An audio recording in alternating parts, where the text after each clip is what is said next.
Hello guys, नमस्कार। कैसे हैं आप सभी का बहुत बहुत स्वागत है हमारे यूट्यूब चैनल ज़िंदगी विद शिवभजन पर। साथियों, आइए आज मैं आप सभी लोगों को आर्य समाज के बारे में और आर्य समाज के क्या सिद्धांत थे उनके बारे में संपूर्ण जानकारी देते हैं। तो आइए शुरू करते हैं।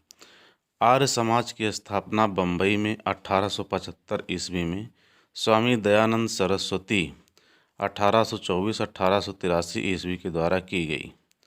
उनका जन्म काठियावाड़ में और मृत्यु अजमेर में हुई थी। प्रारंभिक शिक्षा प्राप्त करने के पश्चात जब वे धर्म के मूल तत्व की तलाश करने निकले तो इस क्रम में उनकी मुलाकात मोटे मथुरा के अन्य स्वामी बिरजानंद से हुई 1860 ईस्वी, और इन्हीं से उन्हें सही रास्ता दिखाया। गुरु से ज्ञान पाने के पश्चात वे पूरे भारत में घूम घूम कर अपने ज्ञान का प्रचार प्रसार करने लगे। सामाजिक और धार्मिक सुधारों को एक संगठित रूप देने के लिए उन्होंने बम्बई में आर्य समाज की स्थापना की थी। सरस्वती पश्चिम संस्कृत के विरोधी और भारतीय संस्कृत के बहुत बड़े पक्षधर थे।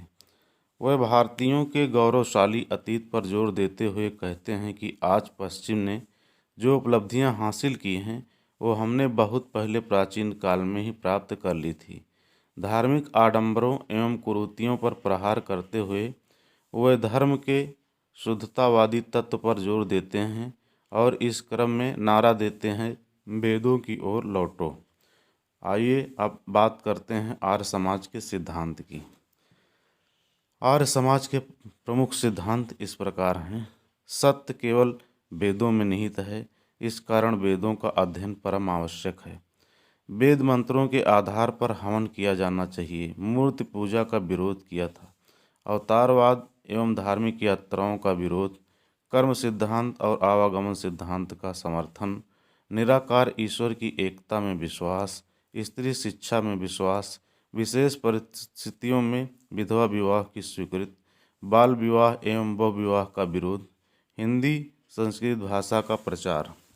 सरस्वती अपने विचारों के प्रचार प्रसार के लिए वैदिक संस्कृत की जगह बहुसंख्यक लोगों की भाषा हिंदी का प्रयोग करते हैं। यहाँ तक कि उन्होंने अपनी प्रसिद्ध रचना सत्यार्थ प्रकाश हिंदी में लिखी थी। यह पुस्तक उनके सिद्धांतों का आधार ग्रंथ है। आर्य समाज को सबसे अधिक सफलता उत्तर भारत में मिली, लेकिन यह सबसे अधिक लोकप्रिय उत्तर पश्चिम भारत में हुई।